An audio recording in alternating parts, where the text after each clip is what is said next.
Barcelona already had talent. What they may have been missing was control. Pedri can escape pressure. Dani Olmo can appear between the lines and turn one touch into danger. But when the game becomes chaotic, when the press arrives, when 5 players are already committed forward, someone still has to keep the entire structure alive. And now that player could be Rodri. Reports say Manchester City have accepted Barcelona's bid, and Rodri has agreed a 4-year deal, although the move still needs to be completed officially. So this is not a story about a finished transfer. It is a story about what could happen next. Because Rodri would not simply add another elite midfielder. He could change what Pedri is allowed to do, where Olmo receives the ball, and how aggressively Barcelona can attack without losing control behind them.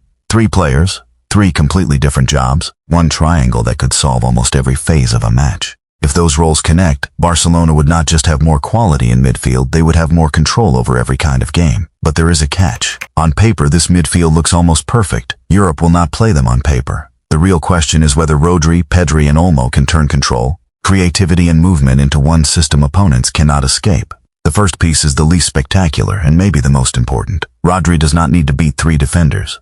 He does not need to arrive in the box every attack. He only needs to make the right decision before everyone else sees the danger. Watch the way Barcelona want to attack. Fullbacks step high. Wingers stay aggressive. Interior midfielders move into advanced pockets. That creates numbers around the ball, but it also creates space behind it. When possession is lost, the difference between another attack and a 40-meter counter can be one midfielder standing in the correct lane. That is Rodri's value. He can receive from the center backs, turn away from the first line, switch the point of attack, or simply kill a transition before it becomes dangerous. He gives the team a reference point, not because every pass must go through him, but because every player around him knows where the balance is. Barcelona can keep more players ahead of the ball if the player behind them understands risk. And Rodri has spent years doing exactly that at the highest level. His game is not built on constant highlights. It is built on making dangerous moments disappear before they look dangerous. There is another layer. A holding midfielder is often judged by tackles, but the best ones prevent the tackle from being necessary. One step toward the passing lane can force the ball wide. One calm touch can remove 2 pressers. One simple recycle can keep the opponent trapped for another 30 seconds. Those actions rarely make a highlight reel. They decide who controls the next phase. Rodri does not control the ball. He controls what happens next. But here is where the story becomes much more interesting. Rodri's biggest impact may not be what he does himself. It may be what he stops Pedri from having to do. Barcelona already know what Pedri looks like when he is forced to come deep, receive beside the defenders, and carry the team through pressure.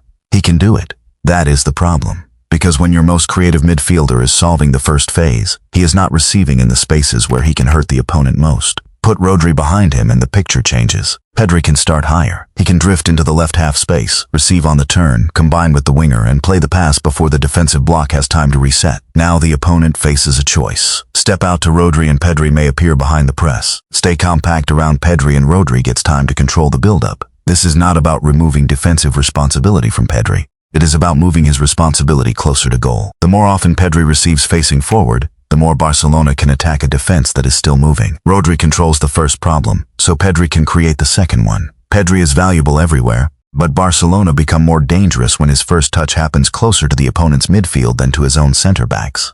Rodri can help create that geography. Rodri protects the game. Pedri starts breaking it. And then comes the player who makes possession uncomfortable for the opponent. Dani Olmo is not just another passer. The scary part is where he appears. He can start as a number 10, drift into a half space, drop toward the ball, then attack the box before the center back knows who should follow him. That is why Olmo matters in this triangle.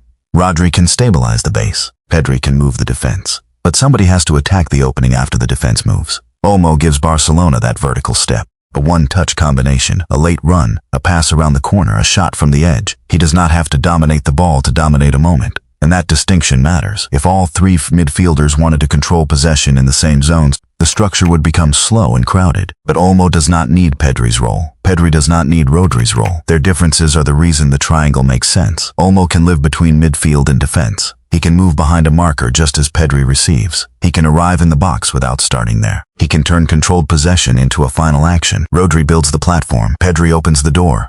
Olmo walks through it. Now stop looking at 3 names. Look at one movement. Rodri receives under pressure. Pedri moves away from his marker. Olmo moves into the space that Pedri's movement has just opened. One action creates the next. And this is where Barcelona could become brutally difficult to defend. Press Rodri aggressively and you risk leaving Pedri free between the first and second lines. Follow Pedri with a midfielder and Olmo can appear behind him. Drop everyone deeper to close those spaces and Rodri can keep Barcelona camped around your box, recycling attacks until a gap appears. There is no perfect defensive answer, because each choice gives a different player what he wants. The triangle also changes the speed of the attack. Barcelona do not need to play fast all the time. Rodri can slow the game down. Pedri can accelerate it with one turn. Olmo can finish the sequence before the defense settles. Slow, fast, final action. That rhythm is harder to defend than constant speed because the opponent never knows when the attack is actually coming. This is not three stars standing next to each other. It is a chain reaction, and every link gives the next one a better situation. Press one and another becomes free. But the ball is only half the story.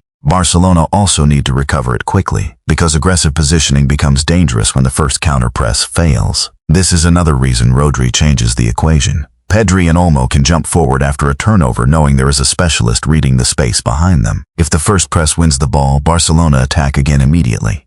If it does not, Rodri can delay the break, close the central lane and give the backline time to recover. That does not make the system invincible. Nothing does. But it can make Barcelona more comfortable taking risks. And risk is where their attacking players become dangerous. Pedri can step closer to the final third. Olmo can arrive inside the box. The wide players can hold aggressive positions. The entire team can squeeze the pitch because the midfield has a deeper anchor. Think of it this way. Rodri is not only defending Barcelona's goal, he is protecting the positions from which Pedri and Olmo can attack. That is a very different kind of defensive value. He does not simply win the ball. He protects the shape that lets Barcelona keep hurting you. And this becomes even more important in Europe, where one bad turnover can decide an entire knockout tie. Possession is not protection if the team is stretched. Barcelona can have most of the ball and still be vulnerable to one vertical pass. Rodri's presence would not remove that risk, but it could reduce how often the first counter becomes a clean counter. That difference can be enormous over two legs. He does not remove the risk, he makes the risk survivable. But here is the twist. This midfield is not perfect. Pretending otherwise would miss the point. Rodri is 30. And his physical condition matters after recent injury problems. The reported transfer is not yet an official Barcelona signing. Fitness, adaptation, and timing matter. Olmo also plays his best football when he is allowed to take risks between the lines, which means the spaces behind him have to be managed perfectly. And Pedri cannot be asked to solve every progression problem for 90 minutes. The triangle only works if the distances stay compact. If Rodri becomes isolated, if Pedri receives too far from the attack, or if Olmo goes looking for the ball instead of attacking space, the same midfield that looks complete can suddenly become disconnected. That is why the question is not whether these are three elite footballers. The question is whether Flick can keep their roles clean. Rodri must resist the temptation to chase the game. Pedri must be given freedom without losing connection. Olmo must attack spaces instead of occupying them too early. The names are impressive. The spacing is what will decide whether the idea actually works. There is also the physical question. The most elegant midfield in the world can still be attacked with second balls, direct running and repeated transitions. Rodri's body has to handle that workload. Pedri has to survive contact without being dragged too deep. Olmo has to press with discipline, not just enthusiasm. Europe will test the triangle in exactly the areas a graphic cannot show. And if those distances are right, then the final picture is frightening. Barcelona would have a midfielder who can control the first phase, another who can manipulate the middle, and another who can damage the last line. Rodri gives Pedri a safer platform. Pedri gives Olmo better spaces. Olmo gives Barcelona a reason for defenders to step out, which creates even more room behind them. Each player makes the next one harder to stop. That is the real value of this midfield. Not three famous names, not one fantasy lineup, a system in which every role has a different purpose. Against a high press, Rodri and Pedri can help Barcelona escape. Against a low block, Pedri and Olmo can combine in tight areas. Against transition-heavy teams, Rodri gives them protection.